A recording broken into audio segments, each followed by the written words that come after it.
ಕೈ ಎತ್ತಿ. ಖಂಡಿಸುತ್ತೇವೆ. 91 ಜಾತಿಗಳನ್ನು ಎಸ್ಟಿ ಪಂಗಡ ಸೇರಿಸಿರುವ ಮುಖ್ಯಮಂತ್ರಿ ಧೋರಣೆ ಖಂಡಿಸುತ್ತೇವೆ. ವಾಲ್ಮೀಕಿ ಸಮಾಜಕ್ಕೆ ಅನ್ಯಾಯ ಮಾಡಿದ್ರು ಮುಖ್ಯಮಂತ್ರಿ ಸಿದ್ದರಾಮಯ್ಯ ಅವರಿಗೆ. ವಾಲ್ಮೀಕಿ ಸಮಾಜಕ್ಕೆ ಅನ್ಯಾಯ ಮಾಡಿದ್ರು ಸಿದ್ದರಾಮಯ್ಯ ಅವರಿಗೆ. ವಾಲ್ಮೀಕಿ ಸಮಾಜಕ್ಕೆ ಅನ್ಯಾಯ ಮಾಡಿದ್ರು ಸಿದ್ದರಾಮಯ್ಯ ಅವರಿಗೆ. ಬೇಕೇ ಬೇಕು. ಅದಕ್ಕಾಗಿ ಹೋರಾಟ. ಎಲ್ಲಿಯವರೆಗೆ ಹೋರಾಟ. ಸರ್ಕಾರ ಕಾನೂನು ಬೇಕೇ ಬೇಕು. ಸರ್ಕಾರಂತೆ ಸರ್ಕಾರ, ಕಾನೂನಂತೆ ಕಾನೂನು, ಸರ್ಕಾರಂತೆ ಸರ್ಕಾರ.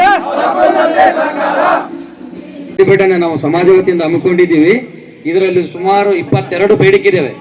ಒಂದನೇ ಬೇಡಿಕೆ, ವಾಲ್ಮೀಕಿ ಅಭಿವೃದ್ಧಿ ನಿಗಮ ನಡೆದ 187 ಕೋಟಿ ಅಕ್ರಮ ಹಣ ವರ್ಗಾವಣೆ ಮಾಡಿದವರ ವಿರುದ್ಧ ಸೂಕ್ತ ಕಾನೂನು ಕ್ರಮ ಆಗಬೇಕು. ಅದು ಅನುದಾನ ನಿಗಮಕ್ಕೆ ವಾಪಸ್ ಬರಬೇಕು. ಎರಡನೇ ಬೇಡಿಕೆ, ಪರಿಶಿಷ್ಟ ಪಂಗಡದ 7% ಮೀಸಲಾತಿಯನ್ನು ಸಂವಿಧಾನ ಅನುಚ್ಛೇದ ಅಂದ್ರೆ 9 ಶೆಡ್ಯೂಲ್ ಅಲ್ಲಿ ಬರಬೇಕು. ಮೂರನೇ, ಪರಿಶಿಷ್ಟ ಪಂಗಡದಲ್ಲಿ ನಕಲಿ ಜಾತಿ ಪ್ರಮಾಣ ಅತಿ ಹೆಚ್ಚು ಕಲ್ಯಾಣ ಕರ್ನಾಟಕ ಭಾಗದಲ್ಲಿ ಆಗ್ತಾ ಇದೆ, ತಡೆಗಟ್ಟಬೇಕು. ನಾಲ್ಕನೇದು, ದಾವಣಗೆರೆ ಜಿಲ್ಲೆ ಹರಿಹರ ತಾಲೂಕಿನ ಬಾನವಳ್ಳಿ ಗ್ರಾಮದಲ್ಲಿ ತೆರವುಗೊಳಿಸಲಾದ ರಾಜ್ಯ ವೀರ ಮದಕರಿ ನಾಯಕ ಮಾಧವರ ಮತ್ತು ವಾಲ್ಮೀಕಿ ನಾಮಫಲಕ ಮರುಸ್ಥಾಪನೆ ಮಾಡಬೇಕು. ಅಲ್ಲಿ ನಮ್ಮ ಸಮಾಜದವರ ಮೇಲೆ ಸುಳ್ಳು ಕೇಸುಗಳು ದಾಖಲಿಸಿದರೆ ವಾಪಸ್ ತಗೋಬೇಕು. ಐದನೇ ಬೇಡಿಕೆ, ಕಲ್ಯಾಣ ಕರ್ನಾಟಕ ಪ್ರತಿ ತಾಲೂಕಿನಲ್ಲಿ ಪರಿಶಿಷ್ಟ ಪಂಗಡ ಹಾಸ್ಟೆಲ್ ಸುಧಾರಣೆ ಮತ್ತು ಹೊಸ ಹಾಸ್ಟೆಲ್ಗಳನ್ನು ನಿರ್ಮಾಣ ಮಾಡಬೇಕು. ಆರನೇದು, ಪರಿಶಿಷ್ಟ ಪಂಗಡಗಳಲ್ಲಿ ಹಣಕಾಸು ಸೌಲಭ್ಯವನ್ನು ಅದೇ ವರ್ಷದಲ್ಲಿ ಮೀಸಲಿಟ್ಟ ಹಣವನ್ನು ಸಮಾಜದ ಒಳಿತಿಗಾಗಿ ಖರ್ಚು ಮಾಡಬೇಕು. ಬೆಂಗಳೂರಿನ ಹೃದಯ ಭಾಗದಲ್ಲಿ ವಾಲ್ಮೀಕಿ ಭವನ ನಿರ್ಮಾಣ ಮಾಡಬೇಕು. ಎಂಟನೇ ಬೇಡಿಕೆ, ರಾಯಚೂರು ಕೃಷಿ ವಿಶ್ವವಿದ್ಯಾಲಯಕ್ಕೆ ಶ್ರೀ ಮಹರ್ಷಿ ವಾಲ್ಮೀಕಿ ಎಂದು ಮರು ನಾಮಕರಣ ಮಾಡಬೇಕು. 9ನೇ ಬೇಡಿಕೆ, ವಾಲ್ಮೀಕಿ ಅಧ್ಯಯನ ಪೀಠಕ್ಕೆ ಹೆಚ್ಚುವರಿ ಹಣಕಾಸನ್ನು ಒದಗಿಸಬೇಕು. 10ನೇ ಬೇಡಿಕೆ, ದೇವನಹಳ್ಳಿ ವಾಲ್ಮೀಕಿ ಅಧ್ಯಯನ ಮತ್ತು ಸಂಶೋಧನಾ ಕೇಂದ್ರ ಸ್ಥಾಪನೆಬೇಕು. 13ನೇ ಬೇಡಿಕೆ, ಗ್ರಾಮ ಪಂಚಾಯತಿಗಳಲ್ಲಿ ಪರಿಶಿಷ್ಟ ಪಂಗಡ ಸಮುದಾಯಕ್ಕೆ ಮೀಸಲಿಟ್ಟಿರುವ ಹಣವನ್ನು ಅದೇ ವರ್ಷದಲ್ಲಿ ಸಮುದಾಯ ಒಳಿತಿಗಾಗಿ ಖರ್ಚು ಮಾಡಬೇಕು. 14ನೇ ಬೇಡಿಕೆ, ರಾಜ್ಯ ಸರ್ಕಾರದ ಅಡಿಯಲ್ಲಿ ಬರುವ ಎಲ್ಲಾ ಸಹಕಾರ ಸಂಸ್ಥೆಗಳಲ್ಲಿ ಪರಿಶಿಷ್ಟ ಪಂಗಡದವರಿಗೆ ಮೀಸಲಾತಿಯನ್ನು ಕಲ್ಪಿಸಿಕೊಡಬೇಕು. 15ನೇ ಬೇಡಿಕೆ, ಗೋಮಾಳದಲ್ಲಿ ಕೃಷಿಯನ್ನು ಕೈಗೊಂಡಿರುವ ಪರಿಶಿಷ್ಟ ಪಂಗಡದವರಿಗೆ ಸಾಗುವಳಿ ಚೀಟಿಯನ್ನು ಶೀಘ್ರದಲ್ಲಿ ಮಂಜೂರು ಮಾಡಬೇಕು. 16ನೇ, ಕೇಂದ್ರ ಮತ್ತು ರಾಜ್ಯ ಸರ್ಕಾರದ ಅಡಿಯಲ್ಲಿ ಇರುವ ಬ್ಯಾಂಕ್ಲಾಗ್ ಹುದ್ದೆಯನ್ನು ತುರ್ತಾಗಿ ಭರ್ತಿ ಮಾಡಬೇಕು. ಚಿತ್ರದುರ್ಗದಲ್ಲಿ ಮದಕರಿ ನಾಯಕ ಥೀಮ್ ಪಾರ್ಕ್ ಅನ್ನು ನಿರ್ಮಾಣ ಮಾಡಬೇಕು. 18ನೇ ಬೇಡಿಕೆ, ಕಲ್ಯಾಣ ಕರ್ನಾಟಕ ಭಾಗದಲ್ಲಿ ವಲಸೆಯನ್ನು ತಡೆಗಟ್ಟಲು ಭಾಗದಲ್ಲಿ ಕೈಗಾರಿಕೆಗಳನ್ನು ಸ್ಥಾಪನೆ ಮಾಡಬೇಕು.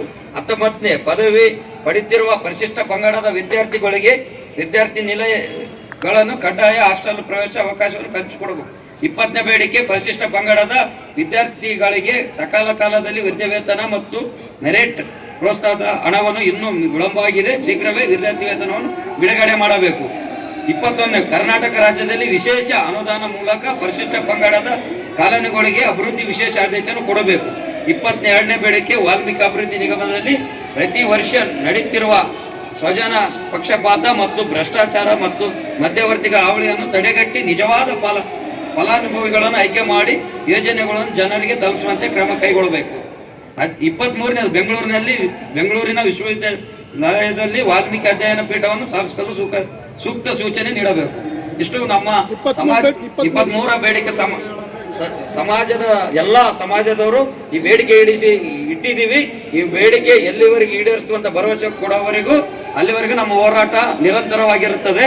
ಹಾಗಾಗಿ ಸರ್ಕಾರ ಎಚ್ಚೆತ್ತುಕೊಂಡು ಸಮಾಜದವರನ್ನು ನೀವು ಕಾಯಿಸುವುದು ಮತ್ತು ಸಮಾಜದವರು, ಇವರು ಏನು ಸಮಾಜದವರು, ವಾಲ್ಮೀಕಿ ಸಮಾಜದವರು ಏನು ಸುಮ್ಮನೆ ಕುಂತಿದ್ದಾರೆ, ಜನ ಬಂದಿಲ್ಲ ಅಂತ ತಿಳ್ಕೊಕೋಬೇಡಿ. ಇದು ಆರಂಭ, ಅಂತ್ಯ ಅಲ್ಲ, ಇದು ಆರಂಭ. ಮುಂದಿನ ದಿನಗಳಲ್ಲಿ ಇದೇನಾದರೂ ಬೇಡಿಕೆ ಈಡೇರಿಸಿ ಹೋಗದಿದ್ದರೆ ಉಪವಾಸ ಸತ್ಯಾಗ್ರಹವನ್ನು ಕೈಗೊಂಡುತ್ತೇವೆ ಸಮಾಜದಿಂದ ರಾಜ್ಯಾದ್ಯಂತ.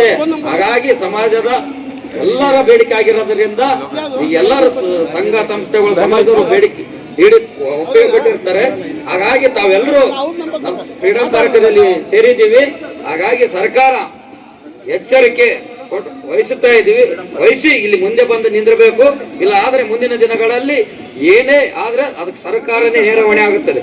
ಸಮಾಜದಲ್ಲಿ ಏನು ಮೀಸಲಾತಿ ಕ್ಷೇತ್ರದಲ್ಲಿ 15 ಜನ ಏನು ಶಾಸಕರಿದ್ದಾರೆ, 2 ಸಂಸದರಿದ್ದಾರೆ, 15 ಜನ ಶಾಸಕರು ಮೀಸಲಾತಿ, 2 ಜನ MP ಮೀಸಲಾತಿ ಕ್ಷೇತ್ರದ ಗೆದ್ದ. ಎಲೆಕ್ಷನ್ಗೆ ಮಾತ್ರ ಸಮಾಜ ಅವರಿಗೆ.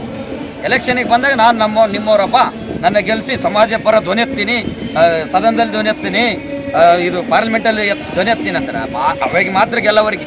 ಯಾರು ಇವತ್ತಿವರೆಗೂ ಸಮಾಜದಲ್ಲಿ ಅನ್ಯಾಯ ಆಗಿದೆ ನಿಮ್ಮ ಮುಂದೆ ಯಾರನ್ನು ಬಂದಿದ್ದಾರೆ? ನಮ್ಮವರು ಬಂದಿದ್ದಾರೆ. ಅದು ನಮ್ಮ ಸಮಾಜದವ್ರಿಗೆ ಅನ್ಯಾಯ ಆಗಿದೆ ಅಂತ ಯಾರು ನಿಮ್ಮ ಮುಂದೆ ಬಂದು ಹೇಳಿಕೆ ಕೊಟ್ಟಿದ್ದಾರಾ? 17 ಜನ, 15 ಮಂದಿ ಶಾಸಕರು, 2 ಸಂಸದರು, ಉಳಿದಿರೋರು 3 ಜನ ಜನರಲ್ ಕ್ಷೇತ್ರದಲ್ಲಿ ಗೆದ್ದಿದ್ದಾರೆ MLA ಅವರು. ನಾವು ಅವ್ರನ್ನ ಏನನ್ನು ಕೇಳಕ್ಕೆ ಹೋದ್ರೆ ನಾನು ಜನರಲ್ ಕ್ಷೇತ್ರ ಗೆದ್ದಿದ್ದೀನಿ ಅಪ್ಪ, ಎಲ್ಲರೂ ಬೇಕು ನನಗೆ ಅಂತಾರೆ. ಇಲ್ಲಿ ಮೀಸಲಾತಿ ಗೆದ್ದವರು ಇದು ಪ್ರಶ್ನೆ ಮಾಡಬೇಕು. ಯಾರೇ ಆಗಿರಲಿ. ಯಾಕೆ ಈಗ ಸತೀಶ್ ಚೌಕವರು ಯಾಕೆ ಮೌನವಾಗಿದ್ದಾರೆ? ಯಾಕೆ ಸಮಾಜದ ಬಗ್ಗೆ ಗೌರವಿಲ್ವಾ? ಸಮಾಜದ ಹೆಸರು ಹೇಳಿ ದುಡ್ಡು ಎಲ್ಲ ಕಡೆ ಹೇಳ್ತಾರೆ, ನಾನು ನಮ್ಮಪ್ಪ ವಾಲ್ಮೀಕಿ ಸಮಾಜದಪ್ಪ, ಸಮಾಜ ಉದ್ಧಾರ ಮಾಡ್ತೀನಿ. ಎಲ್ಲಿ ಉದ್ಧಾರ? 287 ಕೋಟಿ ಮೇಲೆ ಧ್ವನಿ ಎತ್ತಲಿಲ್ಲ ಅಂದ್ರೆ ನೀವು ಸಮಾಜ ಯಾವಾಗ ಉದ್ಧಾರ ಮಾಡ್ತೀರಿ? ಉದ್ಧಾರ ಮಾಡುತ್ತೀರಾ? ಹಂಗಾಗಿ ಈಗ ಹಿರಿಯವರು ಇದ್ದಾರೆ, KN ರಾಜಣ್ಣ ಅವರು, ಇವರೆಲ್ಲ ಮುಂದೆ ಬಂದು ಮಾತಾಡ್ಬೇಕು. ನಾವು ಮಾತಾಡೋದಲ್ಲ, ನಾವು ನೊಂದವರು, ಸಮಾಜದಲ್ಲಿ ನೊಂದವರು, ನಮ್ಮ ಸ್ವಂತ ಖರ್ಚಲಿಂದ ಮಾಡ್ತಾ ಇದ್ದೀವಿ. ಯಾರು ಭಿಕ್ಷೆ ಕೇಳ್ತಾ ಇಲ್ಲ. ಸಮಾಜಕ್ಕೆ ಅನ್ಯಾಯ ಆಗಿದೆ. ಆದ್ದರಿಂದ ನಮ್ಮ ಹೆಸರು ಲಿಂಗಯ್ಯ ನಾಯಕ ಅಂತ ಹೇಳು, ನವ ಸಮಾಜ ಉತ್ತರ ಕರ್ನಾಟಕ ವಿಭಾಗ ಅಧ್ಯಕ್ಷರು. ಆದ್ದರಿಂದ SIT ಮೇಲೆ ನಮಗೆ ನಂಬಿಕೆ ಇಲ್ಲ, ನಂಬಿಕೆ ಇಲ್ಲ. ಹಾಗಾಗಿ CBI ಅವರಿಗೆ ತನಿಖೆಗೆ ಕೊಡಬೇಕು. ಅದು ಪಕ್ಷಪಾತವಾಗಿ CBI ತನಿಖೆ ಮಾಡ್ತದೆ. ಅದ್ರಾಗ ಸಿದ್ದರಾಮಯ್ಯ ಸಾಹೇಬರು ಮುಖ್ಯಮಂತ್ರಿ ಇದ್ರೂ ಬಂಧಿಸಬೇಕು. ನಾಗೇಂದ್ರನ ಒಬ್ಬರೇ ಅಲ್ಲ, ಇದರಲ್ಲಿ ಹಣಕಾಸು ಸಚಿವ ಇರೋದು CM ಸಿದ್ದರಾಮಯ್ಯ ಅವರು. ಅವ್ರದ್ದು ಒಪ್ಪಿಗೆ ಇರಲಾರ್ದ 187 ಕೋಟಿ ಯಾವ ಕಾರಣಕ್ಕೂ ಅದಿದಾಗ 14-15 ಜನ MLAಗಳು ಈಗ ರೀಸೆಂಟ್ ಆಗಿ 4 MP ಗಳಾಗಿದ್ದಾರೆ. ಇವರು ಯಾವುದೇ ನಮ್ಮ ಸಮುದಾಯದ ಒಂದು ತೊಂದರೆಗಳಿಗಾಗಲಿ ಒಂದು ಇದಕ್ಕಾಗಲಿ ಅವ್ರು ಯಾರು ಧ್ವನಿ ಎತ್ತಲ್ಲ. ಯಾಕೆ ಎತ್ತೋದಿಲ್ಲ? ನಾವು ಅದಕ್ಕೆ ಅವ್ರಿಗೆ ನೇರವಾಗಿ ಭೇಟಿ ಮಾಡಿ ಕೇಳಿದಿರಾ? ನಾವು ಕೇಳಿದ್ದೀವಿ. ಏನ್ ಹೇಳ್ತಾರೆ ಅವರು? ಏನ್ ಹೇಳ್ತಾರೆ? ಮಾಡೋಣ, ಮಾಡ್ತೀವಿ. ಇದು ಕಾರಣಗಳ ಇದರಲ್ಲಿ ಮೇನ್ ನಮಗೆ ಬೇಕಾಗಿರೋದು ಗುರುಗಳು. ಮೇನ್ ನಮಗೆ ಗುರುಗಳು, ನಾವು ಬರೋದಲ್ಲ, ನಮಗೆ ಮುಂಚೆ ಮಠಾಧಿಪತಿಗಳು ಬಂದು ಅವ್ರ ಧ್ವನಿ ಎತ್ತಬೇಕು.